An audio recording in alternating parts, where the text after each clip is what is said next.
Assalamualaikum warahmatullahi wabarakatuh.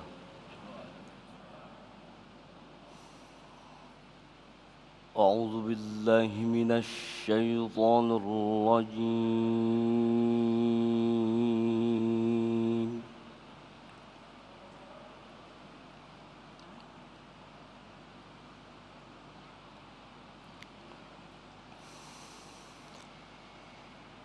Bismillahirrahmanirrahim.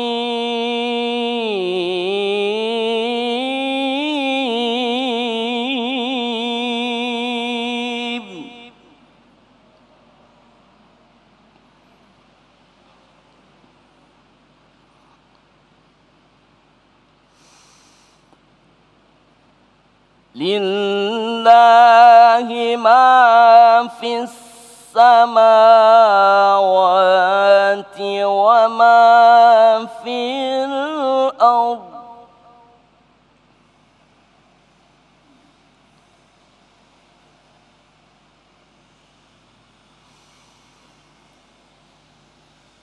Wa in tubdu ma fi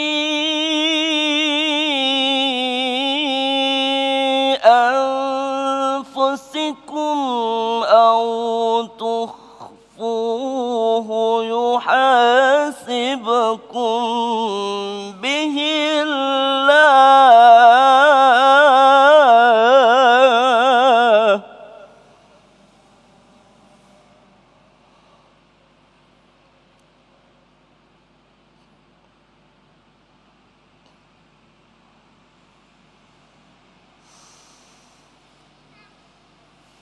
فيغفر لمن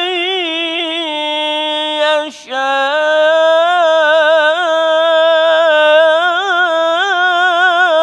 ويعذب من يشاء.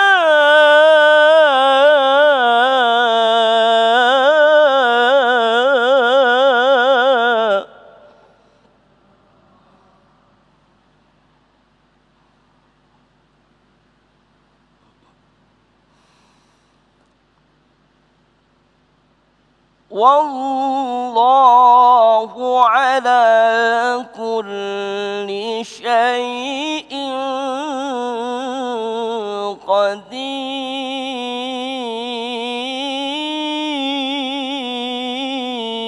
قدير.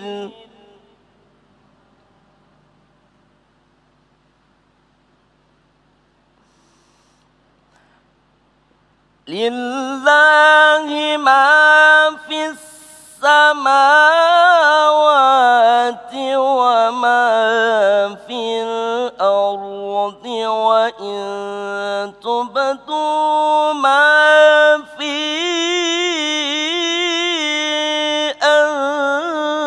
أنفسكم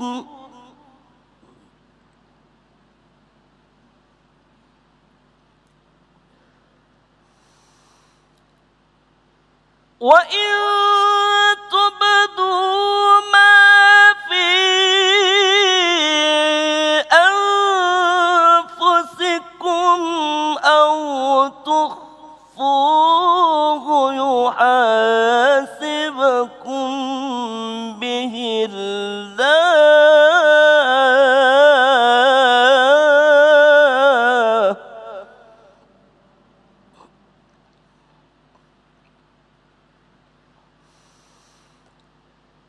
فيغفر لمن يشاء ويعذب من يشاء.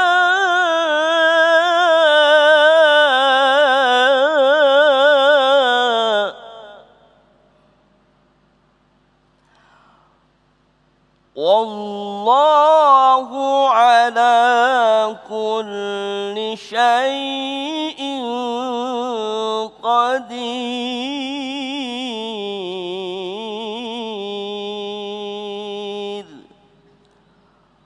صدق الله العظيم. Assalamualaikum warahmatullahi wabarakatuh. Assalamualaikum warahmatullahi wabarakatuh. Alhamdulillahirabbil alamin, hamdan syakirin, hamdan na'imin. Allahumma salli ala sayyidina Muhammad wa ala ali sayyidina Muhammad. Segala puji bagi Allah. Pemirsa, kita kembali dipertemukan dalam Majelis Ilmu Damai Indonesiaku spesial Ramadan. Kita hadir setiap hari untuk mengkaji bersama-sama ilmu dan juga insya Allah akan mempertebal keimanan kita. Tema yang akan kita angkat pada kesempatan siang hari ini yaitu tema yang insya Allah akan kembali menguji ketebalan ketauhidan kita, yaitu hanya Allah lah tempat bergantung. Insya Allah alhamdulillah guru-guru kita telah hadir di tengah-tengah kita dan akan mengisi tausiah bersama-sama. Di hadapan kita semua ada Ustadz Yusya Hakam dan juga Ustadz Ahmad Khan yang insya Allah akan memberikan kajian yang luar biasa di siang hari ini. Bersiaran langsung di Masjid Al-Ittihad, Jalan Legen Wisata Boulevard Cibubur, Jawa Barat. Inilah Damai Indonesiaku yang dipersembahkan oleh Sarung Wadimor, tentu sarung kita. Selamat mengikuti. Assalamualaikum warahmatullahi wabarakatuh.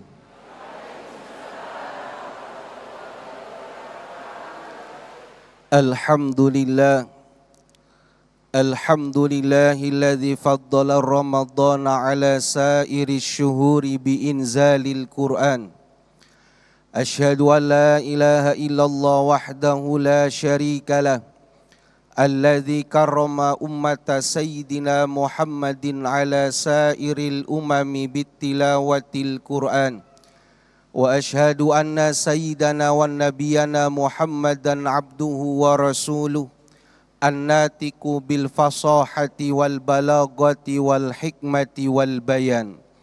Allahumma salli wa sallim wa karim wa ta'zim ala sayyidina Muhammad wa ala alihi wa ashabihi bi'adadi asraril Qur'an, amma ba'du.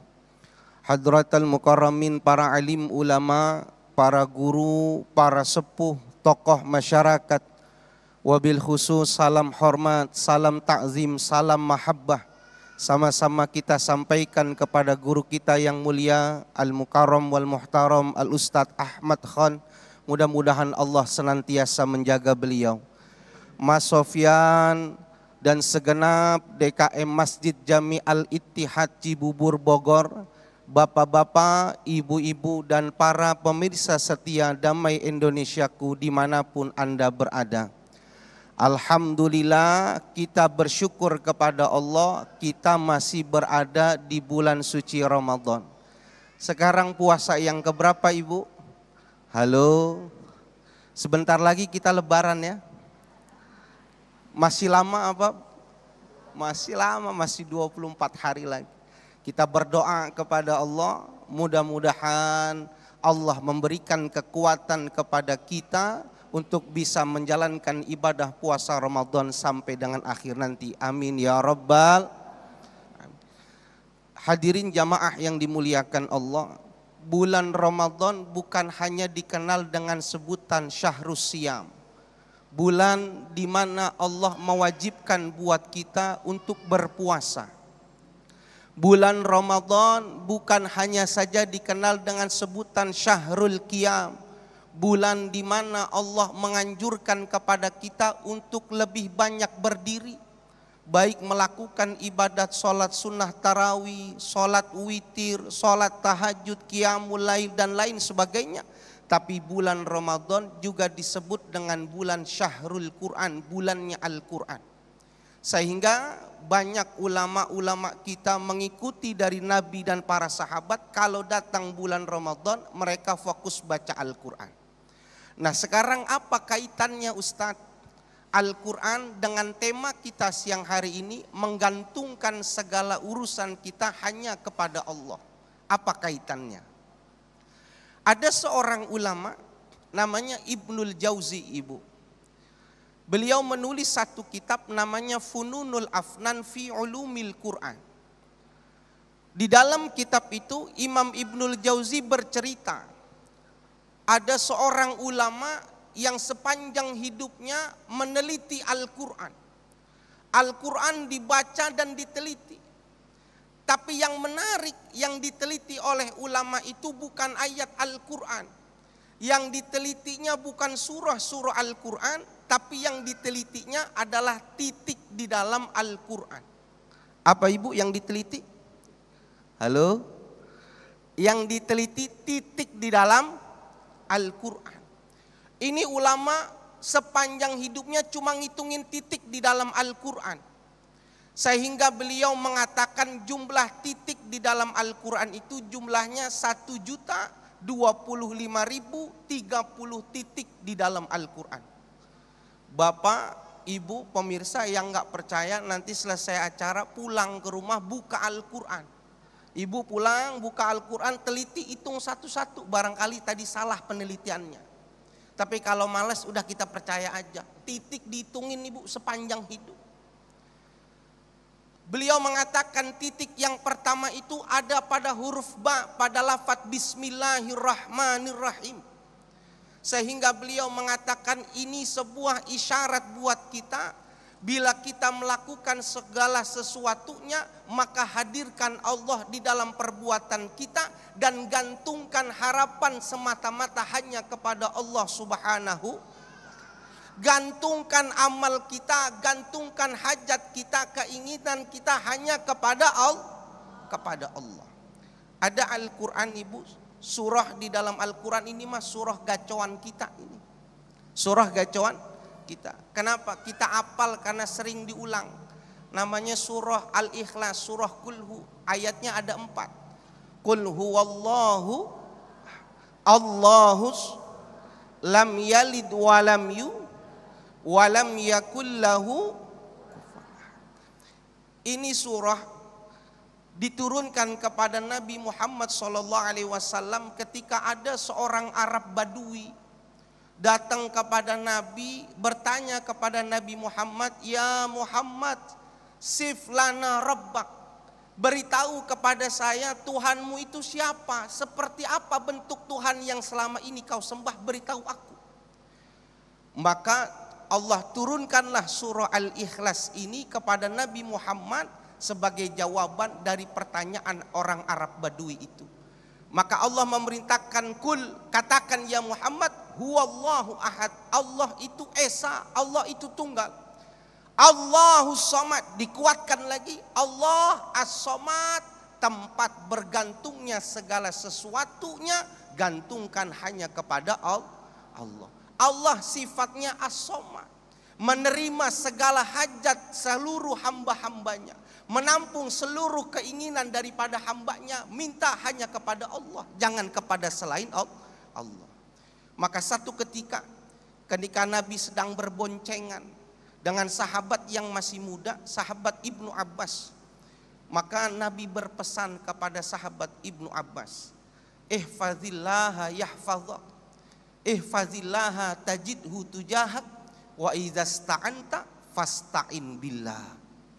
Wahai Ibnu Abbas, jagalah tuntunan agama Allah, jagalah ajaran-ajaran agama Islam, insya Allah kau dapati Tuhan berada di hadapanmu. Jagalah tuntunan agama Islam, insya Allah kau dilindungi oleh Allah Subhanahu wa ta'ala. Wa idza sta'anta fasta'in billah. Bila kau berharap, kau meminta, mintalah hanya kepada Allah, jangan kepada selainnya. Pada hadis ini pula diceritakan Allah memberikan gambaran, Rasulnya memberikan gambaran. Seandainya berkumpul manusia, makhluk-makhluk Allah, jin ataupun manusia, ingin mendatangkan keburukan kepada dirimu, maka tidak akan sampai keburukan itu kepada dirimu kecuali atas izin dan kehendak Allah Subhanahu wa ta'ala. Begitu pula apabila ada orang yang ingin datang memberikan kemanfaatan pada dirimu, gak akan bisa memberikan kemanfaatan kecuali atas izin dan kehendak Allah juga. Kalau begitu buat apa kita minta kepada makhluk kalau ternyata yang maha memberikan itu adalah Allah. Tapi saya mau tanya ini ibu, jujur, bapak, hadirin, jujur jawab nih, tidak ada dusta di antara kita.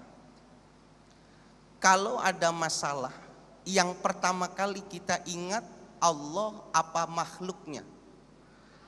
Halo, ini udah sahur semuanya ini? Kalau kita punya masalah, yang kita ingat pertama Allah apa makhluknya. Lah itu buktinya kalau dalam keadaan kepepet lagi bingung, yang pertama kita lakukan ngeluarin handphone, bingung mau WhatsApp ke siapa. Wah pepet, siapa nih yang bisa di WhatsApp. Kenapa kita nggak diam sejenak, duduk sejenak, minta petunjuk Allah, berdoa kepada Allah. Nauzubillah min zalik. Coba kalau lagi pulang nanti pengajian tiba-tiba sendal hilang. Wah rasa kerusuk kanan kiri. Kenapa nggak tenang, diem, doa, minta petunjuk sama Allah. Kalau memang udah rizkinya pasti ada.